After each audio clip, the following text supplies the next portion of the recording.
In this episode, we're going to take the idea of messy logs and turn it into something that feels manageable and even useful, because logs are one of the most common sources of internal evidence and also one of the most intimidating for beginners. Logs can look like endless lines of text, strange timestamps, unfamiliar codes, and repetitive events that blur together, and that experience can make it feel like logs are only for specialists. The important shift is realizing that you do not read logs to admire them, and you do not collect logs to prove you are busy. You use logs to answer a question, test a hypothesis, and reduce uncertainty so someone can make a decision about what to do next.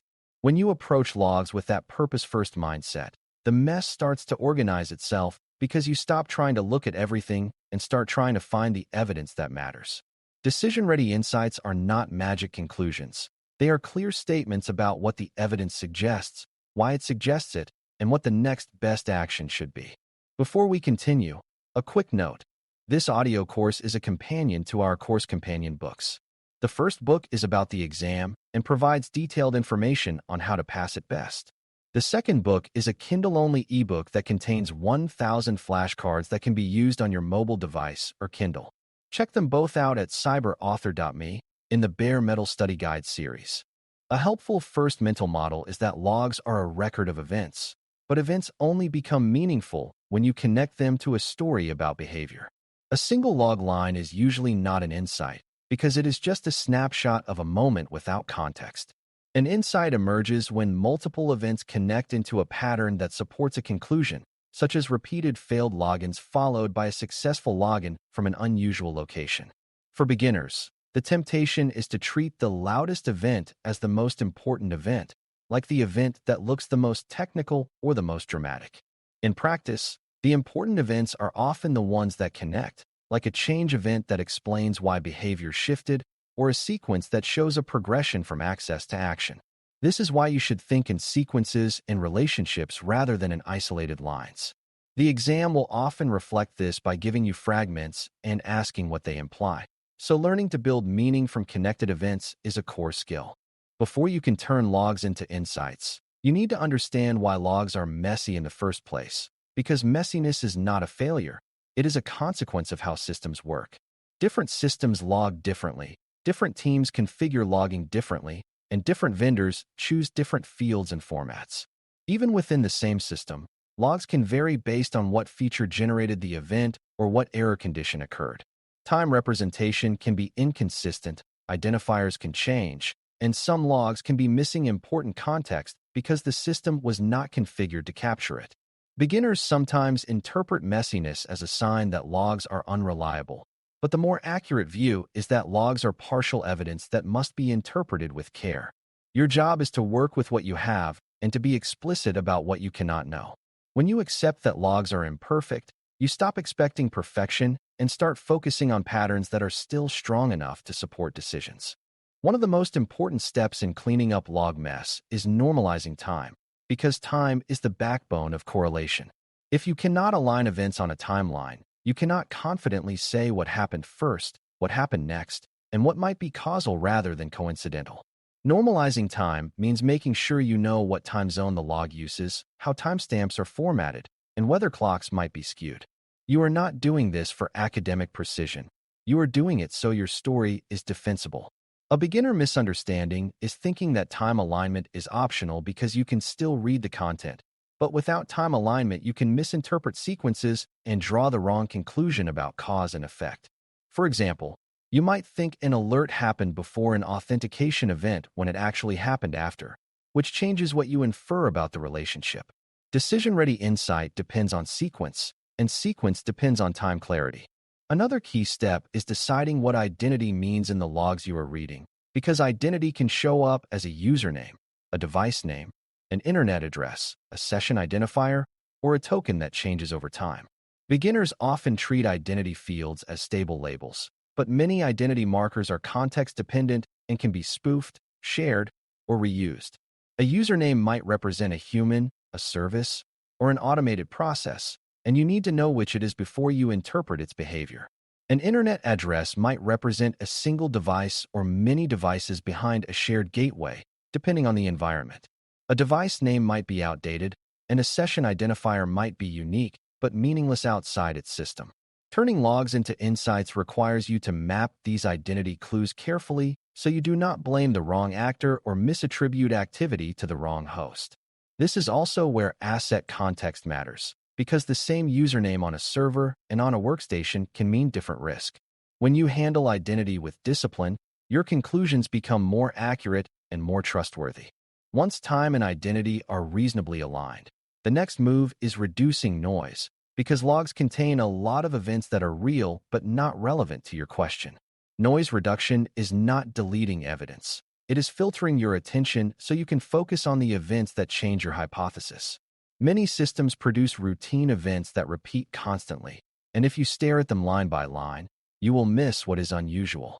A disciplined approach is to look for changes, spikes, and rare events, because novelty and shifts often signal meaningful behavior.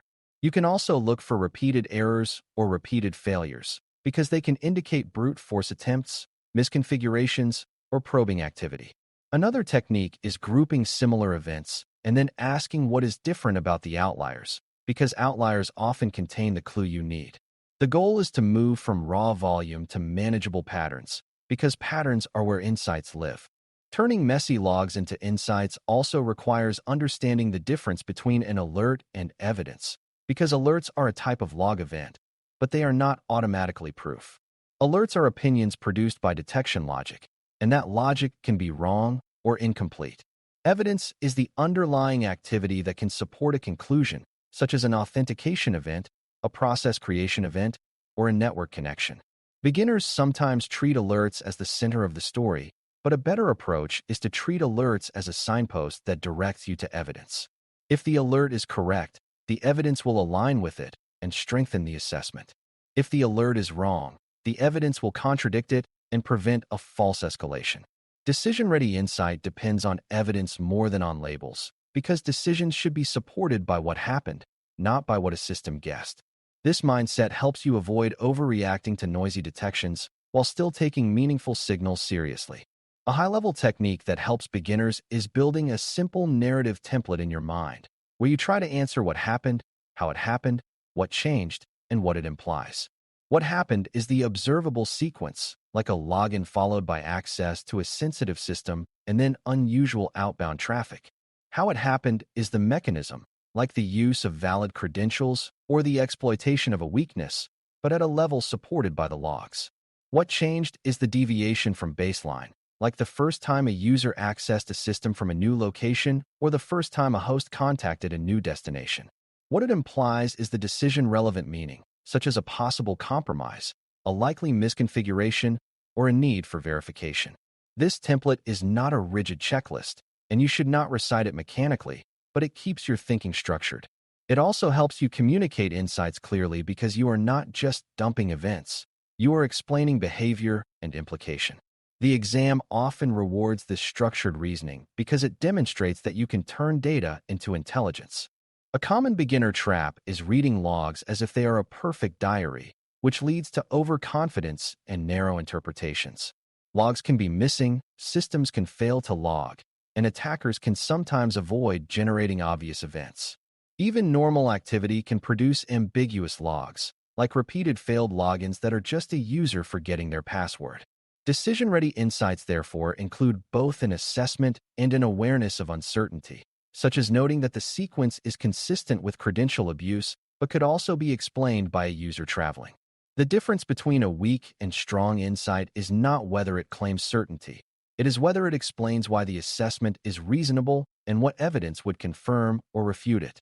This is how intelligence stays honest and useful, because it gives the consumer enough context to choose the next action. Overconfident insights can cause overreaction, while overly cautious non-answers can cause paralysis. The professional middle ground is what you are aiming for. To make insights decision-ready, you also have to translate technical findings into the language of risk and priority, because decisions are usually about what to do first and how serious the situation might be. If you simply state that there were numerous events of a certain type, the consumer may not know whether that is normal or alarming. If you instead state that a privileged account was used from an unusual location and then accessed a sensitive system outside normal hours, you are pointing directly at why it matters. You also want to separate confirmed observations from interpretations, because mixing them can make your message feel less trustworthy. A clear message might state what was observed, then state what it likely means, then state what action is recommended, and then state confidence based on evidence quality.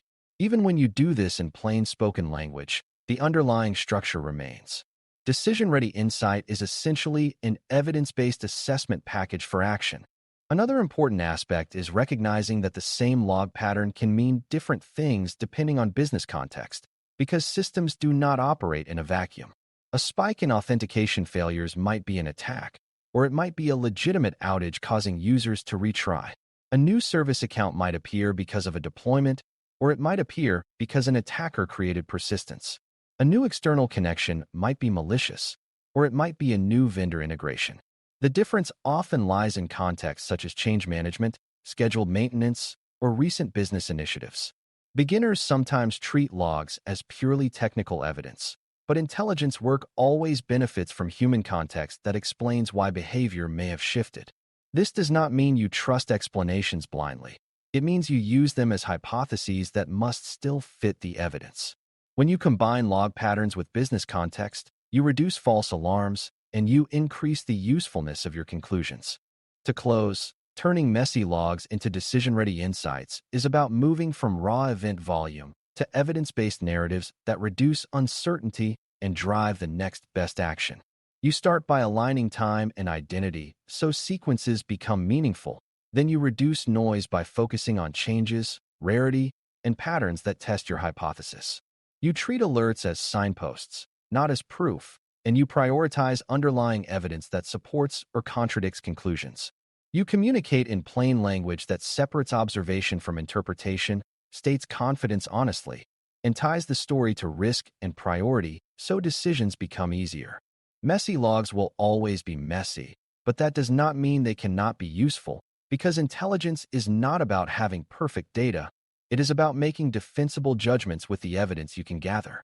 When you practice this approach, logs stop feeling like an overwhelming wall of text and start feeling like a trail you can follow calmly and explain clearly, which is exactly the mindset that both the exam and real intelligence work are designed to develop. Thanks for listening.